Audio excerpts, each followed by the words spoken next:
Respected viewers, உலகம் முழுக்க எப்படியோ விதவிதமான மூவிகள் வந்து எடுக்கப்படுது, கோடிக்கணக்கான சல்லி செலவழிக்கிறாங்க.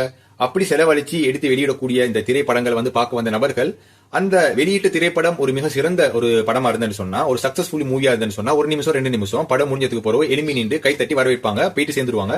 இது உலகம் முழுக்க நடக்கக்கூடிய ஒரு விஷயம், ஒரு காமனான விஷயம். அப்படி இருக்கும்போது இந்த காலகட்டத்தில் இதுக்கு முற்றிலும் மாறா ஒரு விஷயம் நடக்குது. என்னன்னு கேட்டா, ஒரு வேர்ல்டு ரெக்கார்டே வந்து படைக்கிற அளவுக்கு ஒரு விஷயம் அது வந்து மாறுது. துனிசியா நாட்டை சார்ந்த ஒரு லேடி மூவி டைரக்டர், அவங்களோட பேர் என்னன்னு கேட்டா ஹவுசர் பின் ஹனியா அப்படின்னு சொல்லக்கூடியவங்க, ஏற்கனவே இந்த மாதிரி படங்கள் வந்து தயாரிச்சு அவங்க பல முறை வந்து ஆஸ்கார் அவார்ட் வந்து வின் பண்ணிடுவாங்க. சாதாரண நபர்லாம் இல்ல.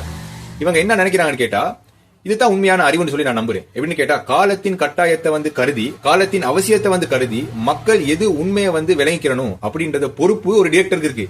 சும்மா சல்லி கிடைக்குன்றதுக்காக உள்ள முஸ்லீம் எல்லாம் தீவிரவாதியா வந்து காட்டுறது வந்து ஒரு கேவலமா வந்து நான் நினைக்கிறேன். அதன் அடிப்படையில் இவங்க மாதிரி ஆட்கள் வந்து புனிதர்கள்.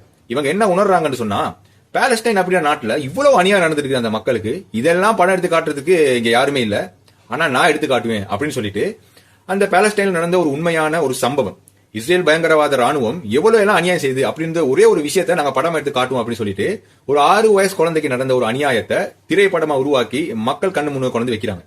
அதன் அடிப்படையில அவங்களுக்கு கிடைச்ச வெற்றி எப்படின்னு கேட்டா, மிகவும் பாராட்டத்தக்க விஷயமா வந்து இருக்குது. சொல்ல போனா உலக அளவுல இந்த ஹனியா அப்படின்னு சொல்லக்கூடிய டைரக்டர் தெரியாதவங்க, இன்னைக்கு அவங்களுக்கு தெரியாதவங்க யாருமே இல்ல அப்படின்ற அளவுக்கு அந்த படம் வந்து அவங்களுக்கு இடம் வகுத்து கொடுத்திருக்கு.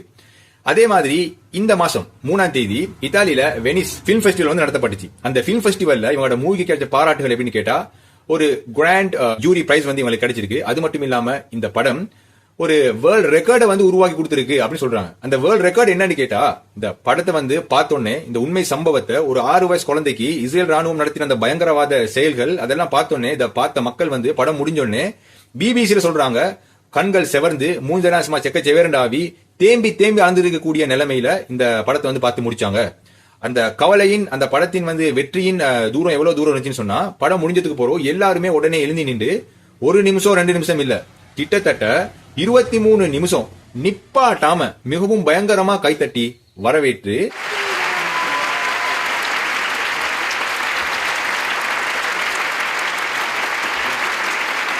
ஃப்ரீ பாலஸ்டைன் அப்படின்ற கோஷத்தோட வந்து வரவேற்றாங்க. இது ஒரு வேர்ல்ட் ரெக்கார்டா வந்து கருதப்படுது. ஏற்கனவே தெரிஞ்ச விஷயமா இருந்தாலும் மறுக்காவும் இந்த விஷயத்தை நினைவு காட்டணும் அப்படின்ற அடிப்படையில 6 வயசு குழந்தையாகிய ஹிந்த் ரஜப் அப்படின்னு சொல்லக்கூடிய குழந்தைக்கும் அவங்களோட ஃபேமிலி மெம்பர்ஸ்க்கும் இந்த இஸ்ரேல் ராணுவம் நடத்தின பயங்கரவாத செயல் தான் என்ன அப்படின்றத இந்த வீடியோல பார்க்க போறோம். Welcome to the global டூரியான் YouTube channel.